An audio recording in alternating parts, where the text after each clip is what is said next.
Hi guys. Hey everybody, how y'all doing? Hope everyone's doing well. It's Jasmine and DeMichael. We're chatting with the Overstreets. Chatting with the Overstreets. So today we're gonna talk about something that I think we tried. What was it like a few weeks ago? We tried to post a video, and for some strange reason, which we believe is God, it just wasn't the right time, and I guess it was. We're trying to. It's a topic that we really want to share and something near and dear to our hearts. Um, and it was Jazz had surgery. How many weeks ago was it? It's been 5 weeks. 5 weeks ago, and she had to have a hysterectomy. A lot of people want to know what surgery it was, and we weren't really ready at the time to talk about it, especially at the beginning. But then we kind of got to that point to where like, hey, hey Jazz, I think it's about that time. Let's go ahead and share it. How do you feel? And we talked about it, and we tried to make a video. Or we made a video, but like I said, it just wouldn't post at that time. So hopefully, it's reaching somebody, and it's perfect timing for some couples that's going through this, or just women that's going through this, and also men that's going through this situation. So I'm gonna let Jazz go ahead and really share her experience. And like I said, I just kind of talk a little bit, but we're gonna let her share this moment. So. Okay, guys, I had to have a hysterectomy. I don't know if you guys know, but those that know me personally know that for years I've struggled with fibroids. I've had fibroids for a long time. They'll go, and then they'll come, and then they'll go away, and then I'll have laparoscopic where they remove them, and then they come back. And I've had endometriosis. Well, this last time it was really, really bad, and after the removal, my doctor ended up sharing with me that I had adenomyosis, and that is where endometriosis is. It's kind of like the fibroids are growing on the outside. I want to say the outside of the uterus. Yeah. And the only thing that you can do with that is continue to take medication to deal with the pain, which is NSAID, or your only other option was a hysterectomy. And so DeMichael and we decided that a hysterectomy was best for me based off of the things that I was going through and what my body was going through.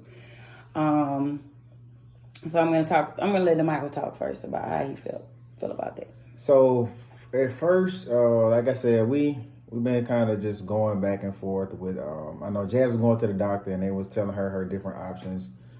And when she brought up hysterectomy, at first I was kind of like no, you know what I'm saying? I didn't understand. And like I said, this definitely happened like before I was even a nurse and before I was even in nursing school. So I just knew hysterectomy, no more babies, no more kids. And something that's was very important to me was to always try to have a son, which was definitely never guaranteed, but that's something I always wanted to do. So at first, like I said, I was kind of against it. And then after I went to nursing school, I kind of got a little bit more understanding. And then as we continue to move and progress and the things started getting worse with Jazz, that's when I realized, like, you know what? Okay, this is an option. Like this may be the option that's gonna, help you out.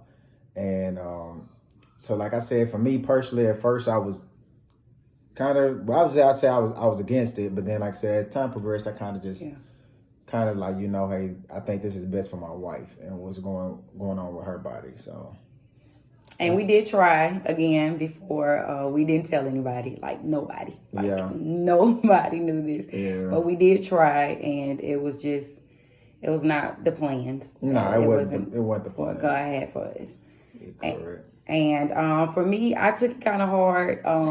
At first, I was just like, oh, yes, I'm tired of going through this pain. I'm going to be done with it. But then I realized, like, I don't know if you know me personally, like, I really enjoy babies. Like, I love little bitty babies. After the baby stage, that becomes the Michael baby stage. I like the baby stage. I like them. And then I would see people having babies, and I was like, okay, yeah, we're going to try. And DeMichael and I always wanted twin boys. And DeMichael's granddad, paternal granddad, is a twin. So I was like, babe, we probably gonna get twin boys, So we were like hype about that at one time. And so it's really devastating. And even though I knew that was going on with my body, you have to be careful what you say too. And I knew what was going on in my body, so that always kind of gave me like the scare, like, nah, we done having kids. But in my mind, I wasn't really done. I was telling myself I'm done just in case this happened, but in reality, I wasn't done. So I have had a few emotional breakdowns where I've been sad about it. So DeMichael felt that it was best for us to go ahead and talk about it, so it wouldn't be like something that I'm trying to hide, or it wouldn't bother me longer. I feel the more we hide it, the harder it is to deal with it. Yeah, to try to get through it. And so, like I said, that's pretty much, like I said, what Jazz had to, what we had to go through, but especially her. And I think the next thing was just like, we really appreciate my mom coming down. She came down the first, right when Jazz had the surgery. We really appreciate all the help, the cook, everything she did, man. We really, really appreciate her coming down. And then also Jazz mom and her nanny came down. And man, it's just like I said, we can't thank y'all enough, like for that. Like they flew down and really just took over. Yeah. Like I said, it was a relief definitely for Jazz, but also for me, having to work and having to do everything because I couldn't do nothing. So and having to go to work and back and forth, and man, it was kids with virtual learning. It was a lot. So we're really, really, really, really, really grateful. Like I can't express how grateful we are about that. Absolutely. And then another thing we want to do is just another thank you. I just want to thank you to our close friends and family members that did know and that did not share that with anybody before time because we weren't ready to talk about it. Correct. I know I said to like a couple people I wasn't ready to talk to it about, but I gave them a little bit. I was saying I had fibroids, which was true, but I didn't give the full story of what I had to have done because of reoccurring fibroids. So I apologize, guys. I just wasn't ready to talk about that. But I thank you to our family members and our close friends for not just like blurting it out. Even like when they gave prayers, my mom did a Facebook prayer and Jasmine did a Facebook prayer. And the other people prayed for us and talked to us. But nobody just flat out said what was happening. Yeah. So like you said, we really appreciate that. Yeah, absolutely. And where I want to go to is shift over a little bit. Same situation. I want to apologize personally to people that, when they get married, the first thing you ask them is, okay, guys, it's time to have that baby. And we don't know. And if they're willing or ready to talk about that, maybe they can't conceive. So I want to send out my apology for that to people. And after you had the first baby, the first thing they be like, okay, when the second one. Mm-hmm. So. Well, you have girls, like we had girls, like when y'all having a boy. So like I said, I think that was definitely, because it's crazy that since this happened, a lot of people was like, hey, when y'all gonna have a boy, or y'all pregnant, you X, Y, and Z, and I was just like kind of, just getting a little in a funk, but like I said, people didn't know, so just kind of be mindful when stepping into those, like before you ask somebody something or assume. And not only with this situation, I know Jazz and I was talking at one point, and we was talking about with degrees. Like some people may have an associate's.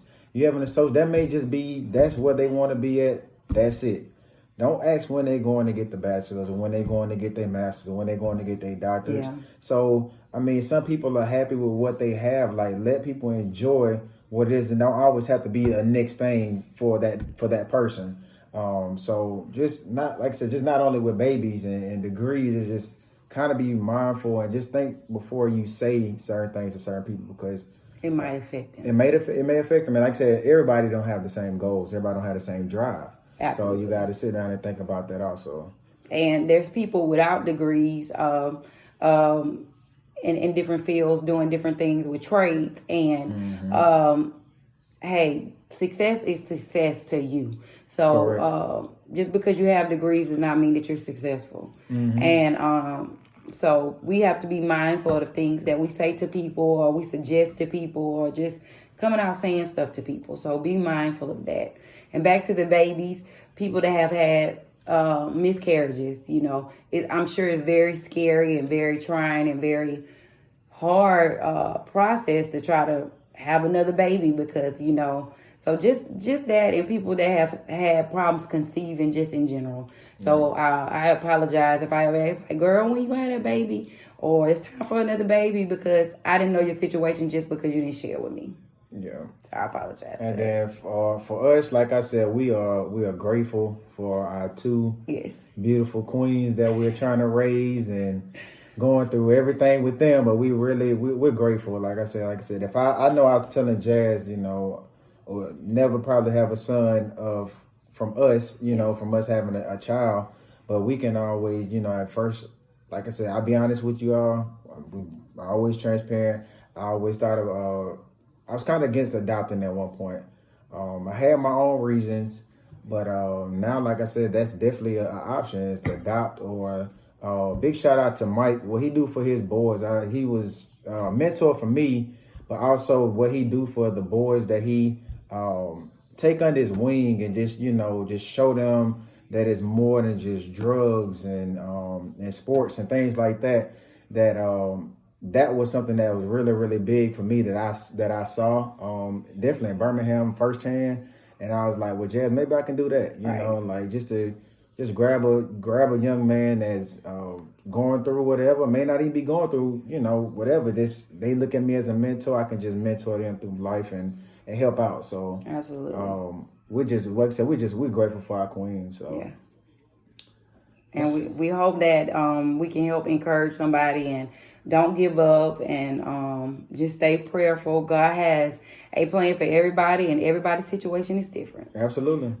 So just be mindful of that, guys, and just pray for us during this time, because it is moments that I have, that I still get sad about it, but I'm also very grateful. So I don't want nobody to misconstrue the two of those. I'm very grateful, but there are times that I did want extra kids of my own. So, well, yeah, I think that's pretty much it. Yeah. So we really appreciate everything. So please just like and subscribe, and continue to support us. And like I said, we do our best to support other people. So y'all have a good night. All right, guys.